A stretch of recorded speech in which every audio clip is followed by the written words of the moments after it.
जय भोजपुरी सब भोजपुरिया श्रोतागण लोग के हमनी के तिवारी ब्रदर्स यानी हम जीजी तिवारी जी हम अंकित तिवारी आप लोग के स्वागत कर रहल बानी।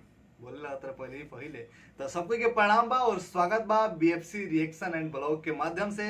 का हाल बा, आशा कर दें जाके आप लोग एकदम बिल्कुल मस्त होकम जा।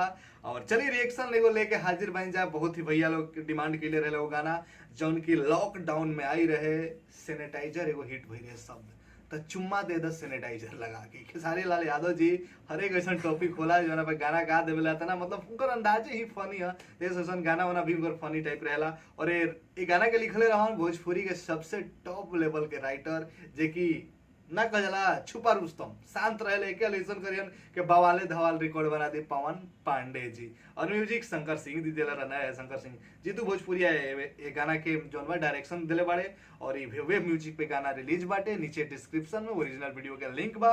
तो चली आगे बढ़े से पहले एगो छोट रिक्वेस्ट हमेशा करत रहनी और एगो विशेष सूचना, दो चीज आप लोग को बतावे बानी।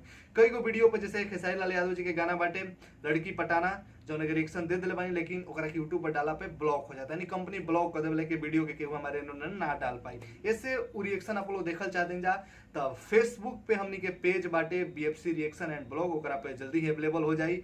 और इंस्टाग्राम पे ओकर आईडी बा बीएफसी रिएक्शन एंड ब्लॉग, ओकरा के फॉलो कर लीजिए, आप लोग को देखे के मिली। बाकी हम कम्युनिटी में रिएक्शन कम्युनिटी में जहाँ भी हमारे बाटे जितना चैनल ओकरा में तो हम लिंक डाल के डालिए देम, लेकिन सब आप लोग फॉलो लाइक कर लेम जा तब आप लोग के जल्द देखे ऐसा कुल गाना देखे के मिल जाई। बस भाई आपके तनी से गावेला मैया की कृपा से बस आप लोग को सपोर्ट चाहिए और दिलवा में तनी ऐसे कहीं भी एने ओने हमारो जगह हुआ तनी ऐसे दे दीजा।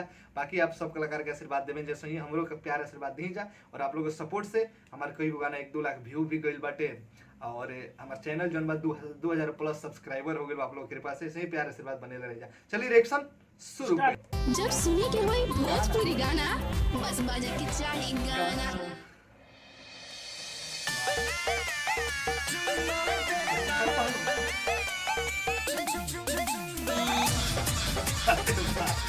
जुगाड़ वाला बात को मोदी जी खुद को बड़े कमसी लगाइए, क्या अंदाज आइला लॉकडाउन में टाउन से घरे जिद करता रह तू सोते के जोरे। अरे दूर रहा। आइला लॉकडाउन में टाउन से घरे जिद करता रह तू सोते के जोरे। आइला तो ठीक है कइला बाकी सुत जा भर पेट खा के। आइला तो ठीक है कइला बाकी ये तो कैसा लगे कि ठुमका भी मारे ले।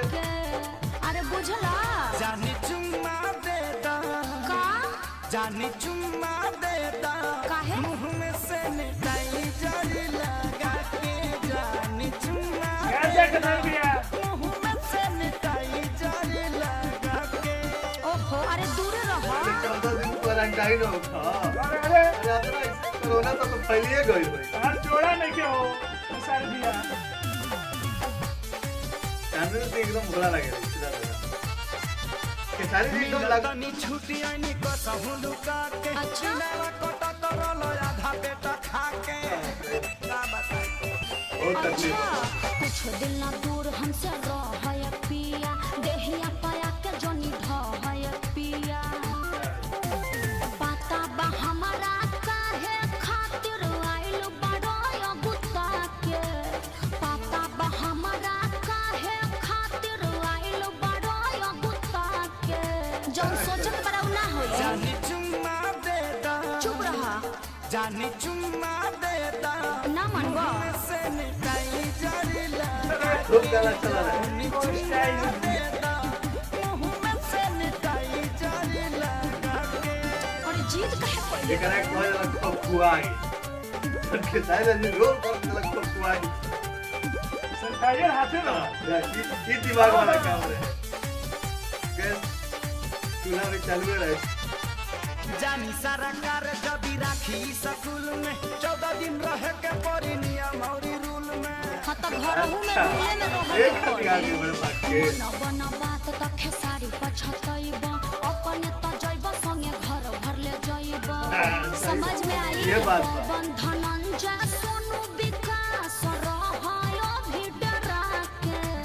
तो बंधन जा सोनू विकास रहयो भी डरा एगो चुमे के बात बना ना भगवा जाने चुम्मा एकदम देसी लुक लाग रहा है। फेर उहे बात धन चुम्मा दे लागत है कि एकदम परेशान बाड़े भैया। यहाँ पे अब तक गाना खत्म हो गइल बा, हमने कुछ टेक्निकल प्रॉब्लम के कारण जोन बाटे रिएक्शन रुक गइल बा हमारा, अचानक से वीडियो इनकर चलता, लेकिन हमार जोन बा रुक गइल बा। ऐसे जोन बाटे आप लोग हम साथ में शेयर कर चाहे वो कोनो बड़ बात नहीं है, लेकिन खत्मे हो गई रहे तनी ऐसा मतलब नेट समझी के सफरिंग करे लागल बा, सर्वर हट गइला, तिनकर चलता हमर चलता। रिएक्शन करे के बड़ा मेहनत कई के आप लोग के बीच में कहीं जाए अलग एने कनेक्शन बा, हमने हम अलग देख रहल बानी ताकि आप लोग के लागे कि कई फिर आदमी ओकरा के एडिटिंग वेडिटिंग करेला, तो आप लोग खातिर मेहनत हो रहल बा। तो बस प्यार आशीर्वाद देम जा। बहुत समझदार लगा खेसारी लाल जी के लुक भी जो लागत रहे एकदम सिंपल लुक लागता, जैसे ना होला जैसे कि आदमी मजदूरी उजदूरी कर रहल बा, टाइम नहीं के दाढ़ी उड़ी बनावे के, तो एकदम जन खेसारी लाल जी गाना में ये एक बार देखा उनका इंटरव्यू देख ले रही जब भी लाइव भाई रहने शांत उज्जवल जी संग कहले कि देखिए हम कोशिश करनी कि पब्लिक हमेशा कुछ नया दी ताकि वो इंटरटेन होके, तो गाना में भी कुछ नया करे कोशिश कर ले। गाना के भले क्वालिटी खराब होके, लेकिन खेसारी लाल यादव जी अपना एक्टिंग से अपना डांस से पब्लिक के खुश कर देवे, यही से दिल में बसेले। पब्लिक हर एक कैटेगरी के पब्लिक में, लड़का बूढ़ जवान सबके दिल में बसेले खेसारी लाल यादव जी। बाकी आप लोग रिएक्शन कैसा लागल नीचे कमेंट सेक्शन बताइए जा, और कौन कौन गाना पर आप रिएक्शन चाहते हैं जरूर कमेंट करब जा। आप लोग रिएक्शन हम आप लोग खातिर तही हमनी के बानी जा, और आप लोग के अर्जी जौन बाटे आप लोग के हुकुम सराखों पे बाटे, तो आप लोग हमने के इंस्टाग्राम पे भी फॉलो कर लीजा, भाई के सपोर्ट करत रही जा। जीती तिवारी जो ऑफिशियल के सब्सक्राइब कर लीजा, भाई के आवेला थोड़ा सा बस आप लोग के प्यार आशीर्वाद की जरूरत बाटे। तो चलिए मिलते हैं अगला वीडियो में अगला रिएक्शन के साथ, तब तक के लिए चैनल से जुड़ जाइए, लाल रंग के सब्सक्राइब बटन दबा के घंटी वाला बटन दबा के सबसे पहले नोटिफिकेशन देखिए जा। जय भोजपुरी एकता एकता बना के बना के राखी जा।